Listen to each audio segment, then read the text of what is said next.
আবার আমাদের সমাজে কিছু নাস্তিক মাকাফির আছে বা দরবার অনেক দরবার আমাদের নাঙ্গলকোটে আছে। আমি নাম প্রকাশ করছি না, কারণ কাউকে ক্রিটিসাইজ করে কথা বলতে চাচ্ছি না। আমাদের নাঙ্গলকোটের মধ্যে কিছু কিছু দরবার আছে যেখানে পরশ হয় করুক, সমস্যা নাই, আমরা কাউকে বাধা দিতে চাই না। তবে আমাদের কথা হলো হক্কানি ওলামায়ে কেরামের মাধ্যমে আপনি উরুস করেন, যাই করেন, নারী নিয়ে নাচানাচি এটা চলবে না।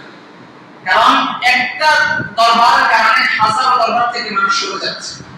কিছু নামদামি ভণ্ড মার্কা দরবারের কারণে হক্কানি দরবারগুলো থেকে মানুষ আস্তে আস্তে দূরে সরে যাচ্ছে। অনেক দরবারের মাধ্যমে আমি গতকাল তো অনেক জায়গায় দেখলাম, নাম প্রকাশ করতেছি না, নারী নিয়ে নাচানাচি, স্পিকার বাজাচ্ছে। এখন আপনি নিজে কি স্পিকারকে প্রমোট করতেছেন, গান বাজনাকে প্রমোট করতেছেন, তো মানুষ তো বিয়ের পাড়ার মধ্যে একটু বাজাবে, তার তো সমস্যা। কারণ তারা এটা বলবে যে ওখানে এত বড় ব্যক্তি শুয়ে আছে, ওখানে গান বাজনা চলবে, আমরা চালালে সমস্যা।